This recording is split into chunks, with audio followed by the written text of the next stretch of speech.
Assalamu alaykum Farabi 4 dərsxanasının hörmətli görmələrim. İş vaxtınız xeyirlik olsun. Bugün hazırlıqda zaman Uyğur dil dərsimizin 63-cü dərs etdimiz. Bugünkü dərsimiz mürəkkəb cümlənin 1-ci bölümü. Ötən saatlik dərsimizdə addi cümlənin alaylığı, şundaqla addi cümlənin türlərini görüb çıxandıq. Bugünkü dərsimiz bolsa mürəkkəb cümlənin alaylığı, mürəkkəb cümlə bilan addi cümlənin fərqi, şundaqla mürəkkəb cümlənin türlərini görüb çıxımız. Dersimizə başlaşdan burun ötən saatlik dərsimizin axır sorab ötən tövəndiki sualımızға qısqa cavab verib ötəylik.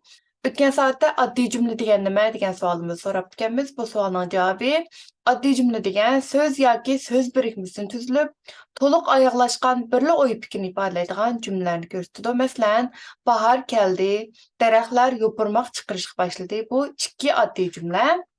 Addi cümlə haqqında texnik köp məzmununu bilməkçi bolsanlar, ötən saatlik dərsimizni görüb çıxışınlarını tavsiyə qılman. Ondaqda bugünkü dərsimizi başlayırıq.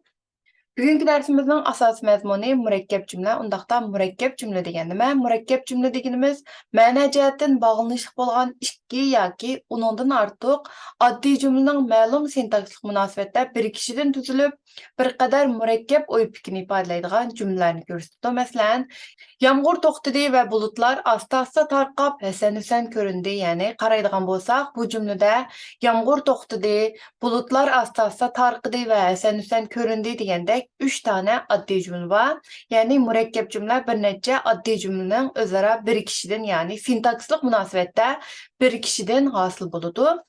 Mürekkep cümle məna və intonasiya cəhətdən bir bütünlükə ega bolğan ən çoğ til birligi bolub, o sintaksının ən mühim tədqiqat obyekti hesablanıdı.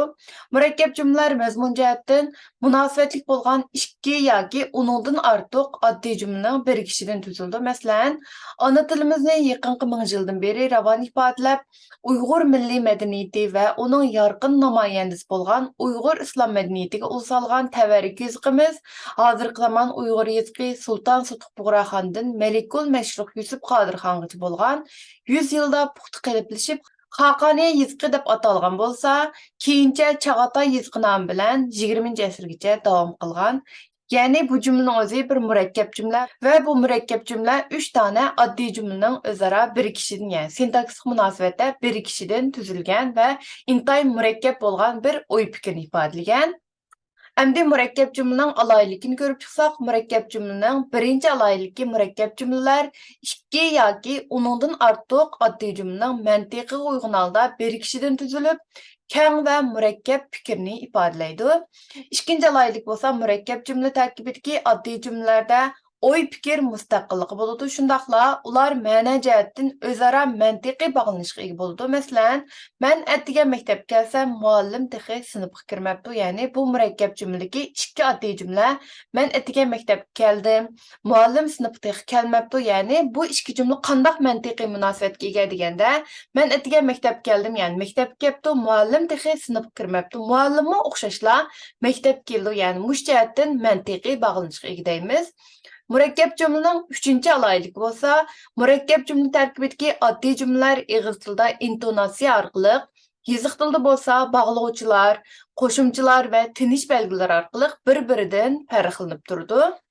Yani üstüdeki misal qaraydigan bolsaq, mən nəticə məktəbə gəlsəm, müəllim texi sinifə kirməbdi. Bu cümle ağız tildə intonasiya arqılıq və yazıq tildə bolsa tiniş belgisi, yani peş arqılıq bir-birindən ayrılğan.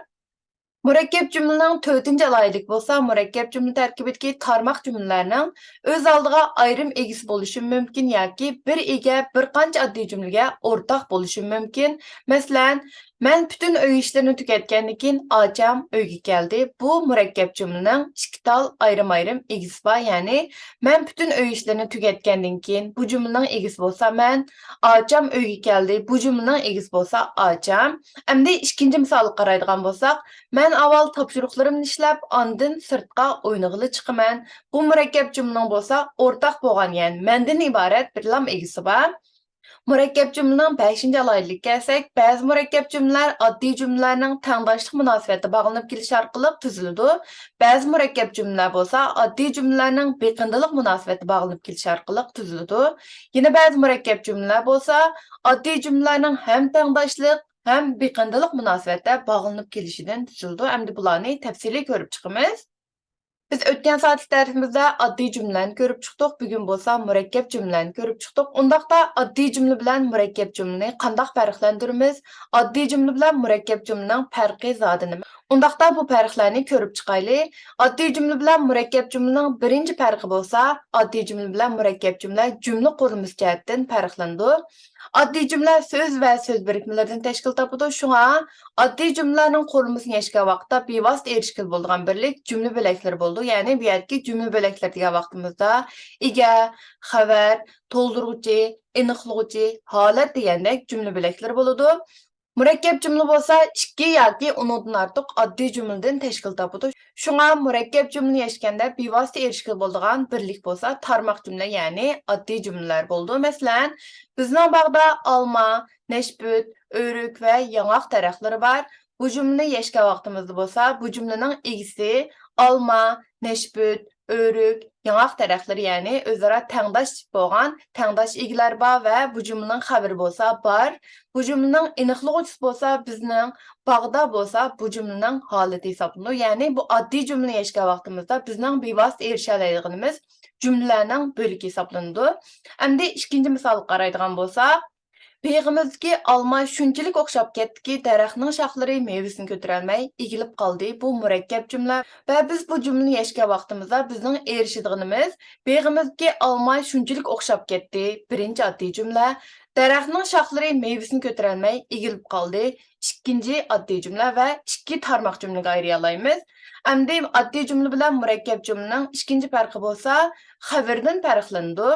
Oddiy jumla har qancha uzun va murakkab bo'lsa-mu, uning xabar qismi birli bo'ladi. Murakkab jumla har qancha oddiy bo'lsa-mu, ya'ni tarmoq jumlalar tarkibidagi so'zlarning soni oz bo'lsa-mu, uning xabar qismi 2 yoki undan ortiq bo'ladi. Shundaqla tarkibidagi tarmoq jumlalar oddiy jumla xususiyatiga ega bo'ladi. Masalan, birinchi misol qaraydigan bo'lsak, u vataniga bo'lgan cho'nqur sevgisini, ota-ona, qarindosh va do'st birodarlariga bo'lgan seg'inishini, ularni yana bir qatim ko'rish orzusini bu she'riy dastonda yezib chiqdi. Bu oddiy jumla.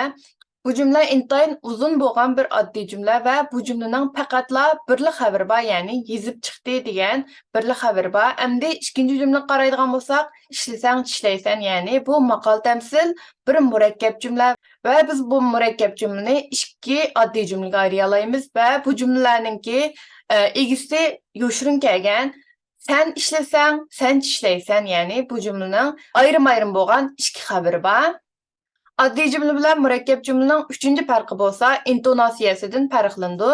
Oddiy jumla bir tutash intonasiyaga ega bo'ldi. Murakkab jumlaning bo'lsa, tarmoq jumlalar o'tirsidagi tinish, oddiy jumlaning jumla bo'laklari o'tirsidagi tinish qaraganda uzunroq bo'ldi. Masalan, bizning bog'da olma, nashbut, o'rik va yong'oq daraxtlari bor. Bu oddiy jumla.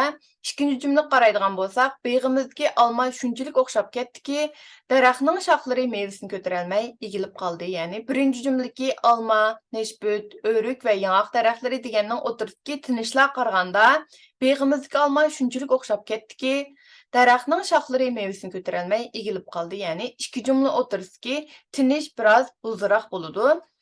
Oddiy jumla bilan murakkab jumlaning to'rtinchi farqi bo'lsa, bog'lovchilarning rolidan farqlanadi.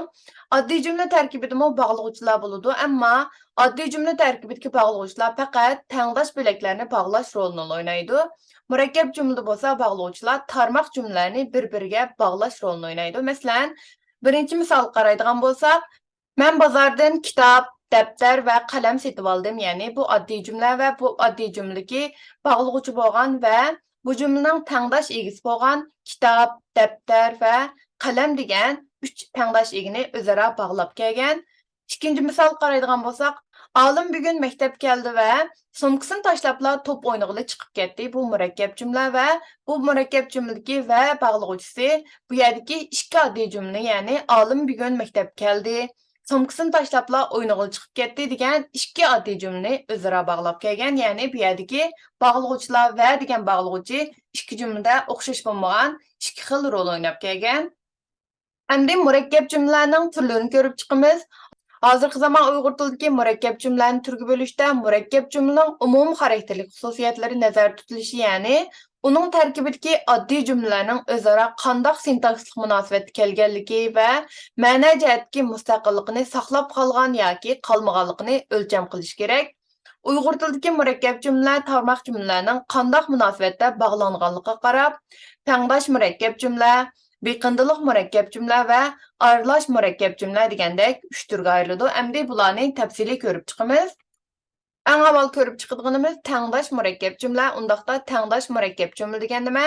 Tangdosh murakkab jumla deganimiz mazmuni bir-biriga munosabatli bo'lgan bir qancha tarmoq jumlalarning o'zaro tangdoshlik munosabatida bog'lanib kelishidan tuzilgan jumlalarni ko'rsatadi. Tangdosh murakkab jumla tarkibidagi barliq tarmoq jumlalarning xabarlari grammatikalik tuzilish jihatda mukammal bo'ladi. Endi tangdosh murakkab jumlaning alohidligini ko'rib chiqsak, birinchi alohidlik bo'lsa, tangdosh murakkab jumla tarkibidagi oddiy jumlalar bir-biriga beqinmaydi, ma'no va tuzilish jihatda mustaqilligini saqlaydi. Ikkinchi alohidlik bo'lsa, tangdosh murakkab jumla tarkibidagi oddiy jumlalar ig'iz tilida intonatsiya orqali, yiziqda bo'lsa bog'lovchilar va tinish belgilari orqali o'zaro bog'lanib turdi. Masalan, men bugun degan o'rnimdan turib nashta qildim, ondan uyni tozaladim va tushlik tomoqqa tayyorlik qildim. Bu yerdagi men bugun degan o'rnimdan turib nashta qildim, ondan uyni tozaladim, tushlik tomoq tayyorlik qildim degan 3 oddiy jumla o'zaro tangdosh munosabatga kelgan. Va qaraydigan bo'lsak, bu 3 oddiy jumla hech qanday vaqtda bir-biriga beqinmaydi va o'xshashlar tangdosh munosabatga kelganligini ko'rib chiqa olamiz.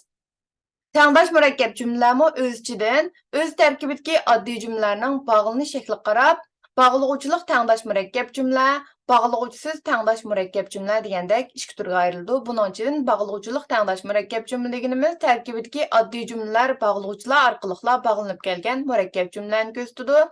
Bog'lovchisiz tangdosh murakkab jumla deganimiz bo'lsa, tarkibidagi oddiy jumlalar bog'lovchisiz mazmun va o'rin tartibi bo'yicha bog'lanib kelgan murakkab jumlalarni ko'rsatadi. Endi bularni tafsiliy ko'rib chiqsak, birinchisi bog'lovchilik tangdosh murakkab jumla.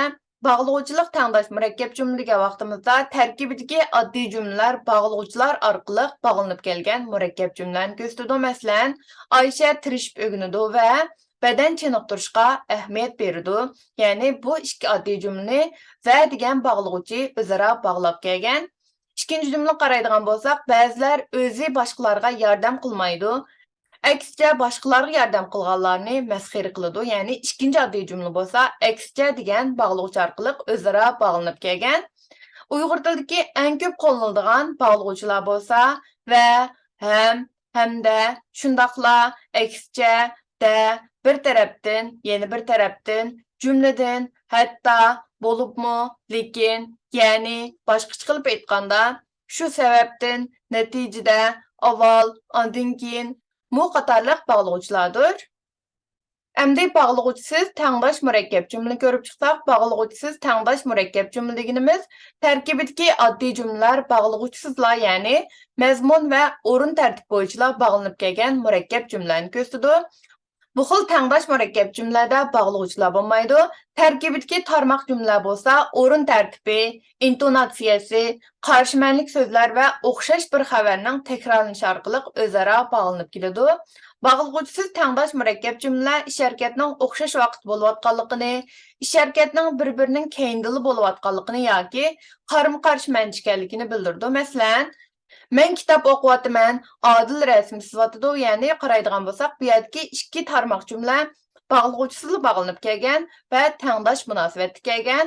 Ikkinchi misol qaraydigan bo'lsak, qo'ng'iroq chalindi, muallim sinfga kirdi, dars boshlandi. Bu jumlami o'xshashlar hech qanday bog'lovchisiz bog'lanib kelgan va qo'ng'iroq chalindi, muallim sinfga kirdi, dars boshlandi, ya'ni bir-birining orqasidan, keyin-keyindan bo'layotgan ishlarni bildirgan.